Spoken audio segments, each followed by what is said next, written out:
بسم اللہ الرحمن الرحیم۔ السلام علیکم ورحمۃ اللہ وبرکاتہ۔ آپ سب کو حج و عمرہ کورس کے 7ویں ایپیسوڈ میں خوش آمدید کہتے ہیں۔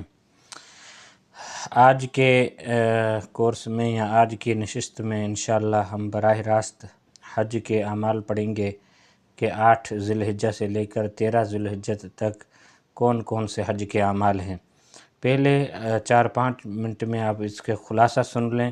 خلاصہ سننے کے بعد جو تفصیل لکھی ہوئی ہے وہ سلائیڈوں میں اور تصویری جو پروجیکٹ ہیں ان کی مدد سے ساری تفصیل آپ کے سامنے رکھیں گے۔ سب سے پہلے ہم حج کے جو اعمال ہیں ان کا خلاصہ آپ کے سامنے رکھتے ہیں کہ 8 ذی الحجہ سے لے کر 13 ذی الحجہ تک آپ نے کیا کیا کرنا ہے۔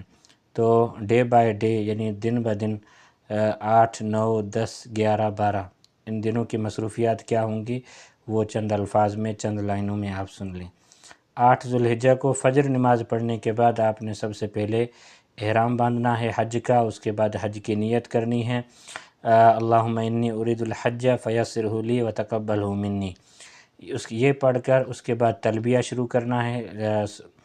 لبیک اللہم لبیک لبیک لا شریک لک لبیک ان الحمد والنعمت لک والملک لا شریک لک۔ اس کے بعد آپ نے نکل کے جانا ہے منا کی طرف۔ منا میں ظہر نماز سے پہلے آپ نے پہنچنا ہے۔ منا میں پہنچ کر آپ نے کیا کرنا ہے، کوئی خاص عبادت نہیں ہے، نمازیں پڑھنی ہیں 5، ظہر، عصر، مغرب، عشاء اور پھر 9 ذی الحجہ کی فجر۔ یہ 5 نمازیں منا کے میدان میں پڑھنی ہیں۔ یہ 5 نمازیں منا کے میدان میں پڑھ کر 9 ذی الحجہ کی صبح کو فجر کی نماز پڑھنے کے بعد آپ نے تکبیرات تشریق پڑھنی ہیں۔ اللہ اکبر لا الہ الا اللہ واللہ اکبر وللہ الحمد۔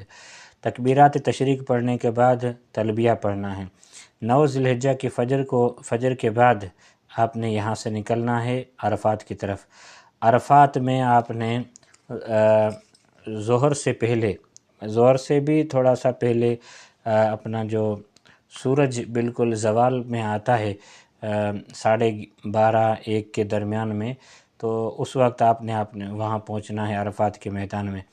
عرفات میں صرف ایک عبادت ہے، وہ ہے وقوف کرنا، یعنی عرفات کے میدان میں ٹھہرنا۔ پھر ٹھہرنے میں کھڑے ہو کر عبادت کرنا افضل ہے، چاہے دعا کریں، چاہے نماز پڑھیں، چاہے قرآن مجید کی تلاوت کریں، جو بھی مبارک مصروفیت ہے اس کے اندر مصروف رہیں۔ 9 ذی الحجہ کو آپ نے عرفات کے میدان میں زوال کے بعد ٹھہرنا ہے۔ پھر ٹھہرنے کی تفصیل آپ کو بتا دی۔ 9 ذی الحجہ کی شام یعنی مغرب کی نماز تک وہاں پہ ٹھہرنا ہے۔ جب سورج ڈوب جائے، سورج غروب ہو جائے، پھر آپ نے مغرب کی نماز عرفات میں پڑھنے کے بجائے آپ نے مزدلفہ کی طرف نکل کے جانا ہے، یعنی اب رات داخل ہو چکی ہے 10 ذی الحجہ کی۔ 10 ذی الحجہ کو آپ نے مزدلفہ پہنچنا ہے۔ جیسے ہی آپ مزدلفہ پہنچے تو عشاء کا وقت ہو چکا ہوگا، عشاء کا وقت داخل ہو چکا ہوگا، تو عشاء کے وقت میں آپ نے مغرب اور عشاء دونوں اکٹھی پڑھنی ہیں، اچھا وہ عرفات کے میدان میں آپ نے 2 نمازیں پڑھنی ہیں، ظہر اور عصر۔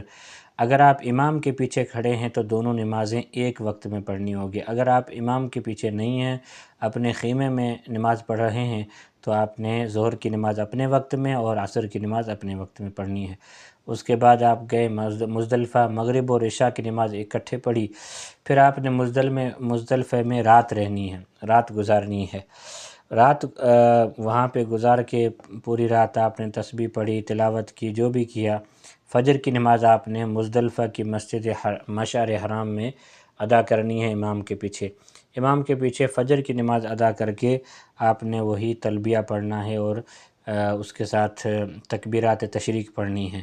تکبیرات تشریق تلبیہ پڑھنے کے بعد سورج نکلنے سے پہلے، فجر اور سورج نکلنے کے بیچ میں جو وقت ہے تھوڑا سا، اس میں آپ نے مزدلفے کا قیام کرنا ہے، یعنی وہاں پہ آپ نے ٹھہرنا ہے۔ فجر کی نماز کے بعد آپ نے سورج نکلنے تک آپ وہاں ٹھہرے۔ ٹھہرنے کے بعد آپ نے اب نکل کے جانا ہے منا کی طرف پھر واپس۔ تو آپ منا گئے اور منا پہ جا کے آپ نے سب سے پہلے بڑا شیطان ہے اس کو پتھریاں مارنی ہیں، کنکریاں مارنی ہیں، 7 کنکریاں مارنے کے بعد آپ نے قربانی کرنی ہے۔ اگر آپ حج تمتع کرنے والے ہیں یا حج قران کرنے والے ہیں تو آپ نے شکرانے کے طور پر قربانی کرنی ہے۔ قربانی کرنے کے بعد آپ نے حلق کروانا ہے، یعنی سر کے بال منڈوانے ہیں یا قصر کروانا ہے، یعنی تھوڑے سے بال کٹوانے ہیں۔ بال کٹوانے کے بعد آپ نے وہ احرام اتار دینا ہے، معمول کے کپڑے پہننے ہیں۔ معمول کے کپڑے پہن کر آپ نے جانا ہے پھر طواف زیارت کی طرف۔ طواف زیارت 10 ذی الحجہ کو بھی ہو سکتا ہے، 11 ذی الحجہ کو بھی ہو سکتا ہے اور 12 ذی الحجہ کو بھی ہو سکتا ہے۔ طواف زیارت کر لیا۔ طواف زیارت فرض ہے اور ضروری ہے۔ اس میں کیا کرنا ہے، آپ نے وہاں پہ طواف کرنا ہے، پھر سعی کرنی ہے۔ سعی کے بعد آپ نے پھر جانا ہے منا کی طرف۔ تو 11 ذی الحجہ کی تاریخ کو آپ نے منا میں رہنا ہے۔ وہاں زوال کے بعد کنکریاں مارنی ہیں تینوں شیطانوں کو۔ پہلے منا کی طرف آتے ہوئے، منا کی طرف سے مکہ کی طرف آتے ہوئے سب سے پہلے جو شیطان آئے گا اس کو پتھریاں مارنی ہے، پھر دوسرے نمبر والے کو، پھر تیسرے نمبر والے کو، ترتیب سے 7 کنکریاں۔ یہ 7 کنکریاں آپ نے کہاں سے اٹھانی ہیں؟ آپ نے وہ کنکریاں مزدلفہ کی رات آپ نے جہاں پہ قیام کیا تھا تو اس مزدلفہ کے میدان سے وہ 7 کنکریاں اٹھانی ہیں۔ 7 کنکریاں اٹھا کے تینوں شیطانوں کو مارنی ہے۔ تینوں شیطانوں کو مارنے کے بعد آپ 11 ذی الحجہ کو آپ نے زوال کے بعد تینوں شیطانوں کے پتھریاں ماریں، اور 12 ذی الحجہ کو ظہر کے بعد سے لے کر عصر کے یا سورج ڈوبنے کے بیچ میں آپ نے تینوں شیطانوں کو پتھریاں ماری ہیں۔ اب آپ کا حج مکمل ہو چکا، اب جائیں طواف وداع کے لیے۔ تو 13 ذی الحجہ کو آپ نے 13 ذی الحجہ کی رات کو آپ نے طواف وداع کیا، الوداعی طواف، وہ معمول کے کپڑوں میں ہوتا ہے۔ وہ معمول کے کپڑوں کا آپ نے الوداعی طواف کیا۔ طواف کرنے کے بعد آپ حج سے بالکل فارغ ہو گئے۔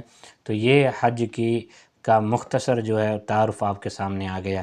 اب ہم چلتے ہیں حج کی تفصیل کی طرف کہ تفصیل میں کیا کیا چیزیں ہیں۔ یہ ہے حرم